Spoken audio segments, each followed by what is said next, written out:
राजा, तुम्हारा भाई? Oh shit, मेरा लंगड़ा भाई यहाँ पर। ये पक्का मुझसे पैसे लूटने आया होगा। पैसों का लालची इंसान है ये। एक काम करना, तुम इसे बोल देना कि मैं ऑफिस ट्रिप से बाहर गया हूँ या फिर घर पे हुई नहीं। कुछ भी बहाना बना देना, हैंडल कर लो। अरे पर लेकिन मैं भाभी, प्रणाम भाभी। जी भैया, आप बिना बताए आ गए। आपने बताया भी नहीं आने से पहले। भाभी हम कोई रिश्तेदार थोड़ी हैं, अपने लोग हैं। हमारे ये भैया का घर है, अब भैया के घर में ही बता कर आना पड़ेगा। वैसे अच्छा किया, लेकिन किस काम से आए आप अचानक से? वो भैया से मिलना था, कुछ काम। वो तो घर पर है ही नहीं। वो ना बिजनेस ट्रिप से बाहर गए हुए हैं, तो वो तो 3-4 दिन बाद आएंगे, तो फिर आप तब मिल लेना। अच्छा भाभी, एक काम करिए ना, भैया से आप बात करा दीजिए। वो हम फ़ोन लगा रहे हैं ना, तो उनका फ़ोन लग ही नहीं। वो क्या है ना कि मैंने आपको बताया ना, बिजनेस ट्रिप पर गए, मीटिंग वगैरह में होंगे, इसीलिए कॉल नहीं उठा रहे। मुझसे भी बात नहीं हो पाई है। पहले तो हमें पता ही नहीं था कि भैया नहीं है। कल ही बात हुई थी, तो ऐसा कुछ पता ही नहीं कि हमें जाना है। हाँ, कल बात हुई होगी, लेकिन आज सुबह ही तो वो निकले हैं, तभी तो मेरी भी बात नहीं हो पा रही है। मैं कॉल करूंगी तो क्या पता मेरा कॉल भी ना उठाए। भैया से ही काम था। आप एक काम करिए ना, भैया से बात करा दीजिए, एक बार फोन लगाइए ना। ठीक है, देखो कॉल काट दिया। मैं कह रही हूँ ना, किसी का भी कॉल नहीं उठा रहे हैं वो, तो बाद में बात कर लेना ना। वैसे क्या जरूरी काम है मुझे ही बता दो। अब इतने दूर से आया हूँ, बिना मिले चला जाऊंगा तो अच्छा भी नहीं रहेगा, और जरूरी काम भी है। एक बार फिर से लगा लीजिए, शायद उठा ले। देखो फिर काट दिया। भैया वो ना बिजी होंगे, मीटिंग में होंगे, क्लाइंट्स के साथ बैठे होंगे। ऐसे बार बार कॉल करना ना अच्छा नहीं लगता, वो भी खामखा परेशान हो जाएंगे। आप मुझे बता दीजिए क्या काम है, वो जब भी आएंगे तो मैं बता दूंगी उन्हें। तो आपको बताना ही पड़ेगा, क्योंकि हमारे पास कोई और चारा ही नहीं है।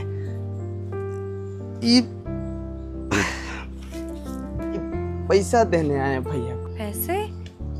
ये इतने सारे पैसे किस लिए? भैया परेशान है ना बहुत ज्यादा।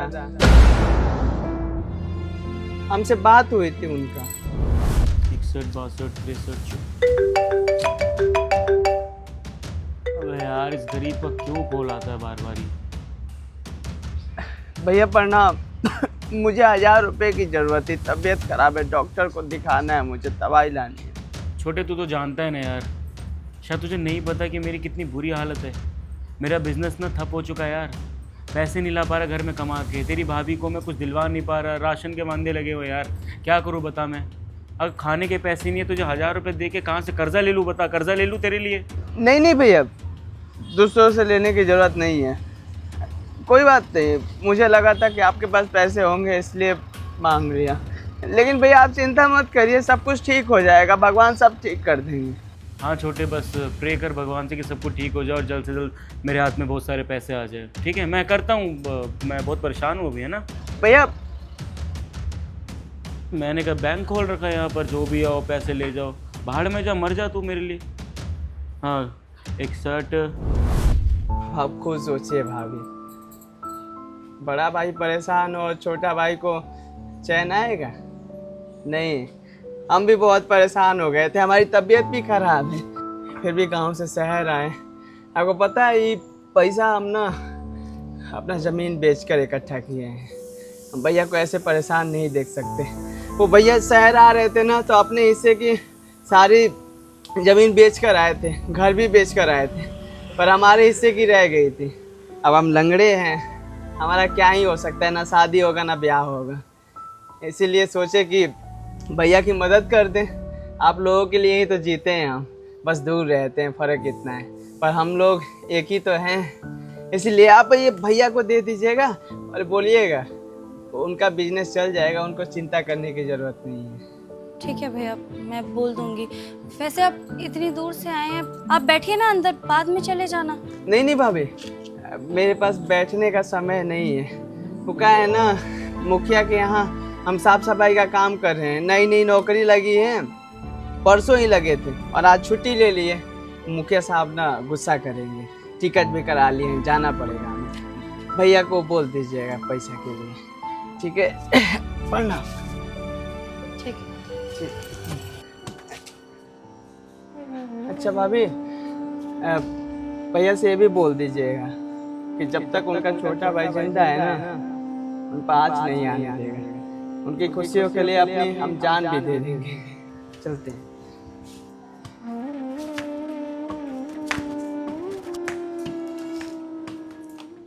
देखा तुमने, जिस भाई को तुम लंगड़ा बोल रहे थे और ये सोच रहे थे उसके बारे में कि वो बस तुमसे पैसों के लालच में मिलने आ रहा है, उस बेचारे ने अपने नाम की जमीन बेच दी सिर्फ तुम्हारे एक झूठ बोलने पर कि तुम परेशान हो।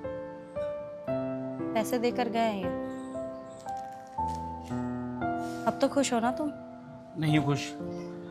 अन्य मुझे ऐसा लगता था कि मेरा छोटा भाई ना मेरे पैसों से प्यार करता है।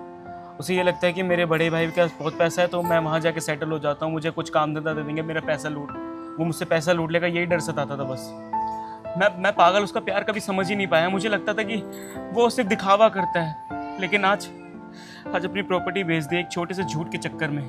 इससे बहुत बड़ी गलती हो गई यार, लेकिन ये गलती मैं सुधारना चाहता हूँ।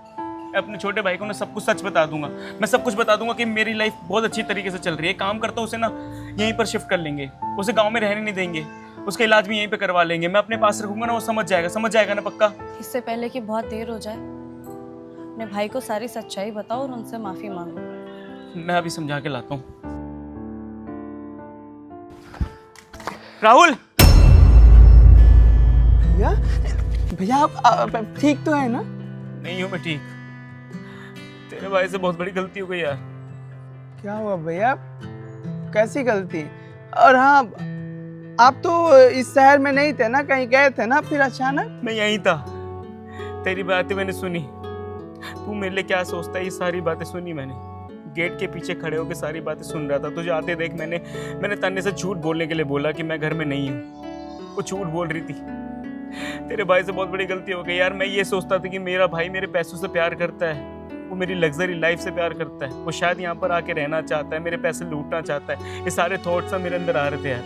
लेकिन तूने अपनी बची कुची प्रॉपर्टी बेच दी यार, सिर्फ इसलिए क्योंकि मैंने एक भद्दा मजाक करा था। और वो झूठ था यार, सब कुछ झूठ। वो मैंने तुझसे झूठ इसलिए बोला था कि तुम मुझसे पैसे ना ले सके यार।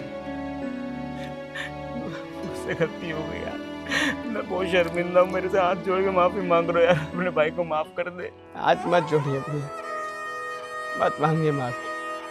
आप मेरे बड़े भैया हैं, ऐसा अच्छा नहीं लगता।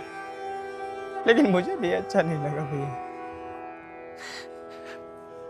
गांव से इस शहर में आया हूँ आपके लिए। लंगड़ा हूँ भैया, देख लीजिए। जनरल बोगी से आया हूँ, कैसे धक्का मुक्की करते हैं, मारते हैं, पीटते हैं, कितना भीड़ होता है। बहुत संकट काट के आया हूँ, अपना सब कुछ बेच दिया सिर्फ आप पर विश्वास करके। पर मेरा विश्वास कम नहीं होगा भैया, मैं आपसे उतना ही प्यार करता हूँ और करता ही रहूँगा। बस थोड़ा सा दिल दुखा है भैया ये झूठ सुनकर। खैर कोई बात नहीं भैया, ये पैसा को अपने बिजनेस में लगा दीजिएगा और तरक्की करेंगे आप। खूब खुश रहिए, आगे बढ़िए भैया, आगे बढ़िए। नहीं राहुल, देख सब कुछ सही हो जाएगा। तू ना मेरे साथ रहे, अपनी भाभी के साथ रहे, तेरा ध्यान यहाँ रखेंगे हम, और मैं रखूंगा अच्छे से ध्यान यार। मेरे साथ तू रही हो, तुझे पैसे कमाने की जरूरत नहीं है, तेरे भाई पे बहुत पैसा है यार। तेरा इलाज मैं कराऊंगा, सब कुछ मैं कराऊंगा, तू रहना मेरे साथ। भैया बस एक ही पैर नहीं, दूसरा पैर है ना और दो हाथ है ना, मैं अपना गुजारा कर लूंगा भैया, चिंता करने की जरूरत नहीं है। और वैसे ही मुखिया जी के घर पर ना नौकरी लग गई है, 8,000 रुपया तनख्वाह दे रहे हैं। घर नहीं है तो क्या हुआ, बेच दिया तो मड़ई लगा के सो लूंगा, अपना गुजारा कर लूंगा, या फिर मुखिया जी से हाथ पैर जोड़कर उनके घर में कोने में पड़ जाऊंगा। पर भैया एक चीज आपसे हाथ जोड़कर विनती है, आप फोन कर लीजिएगा भैया, अच्छा लगेगा मुझे, बात कर लीजिएगा मुझसे। वो फोन आपका लग नहीं रहा है ना, इसलिए बोला। अब तो ध्यान रखिए भैया, खूब आगे बढ़िए, तरक्की करिए।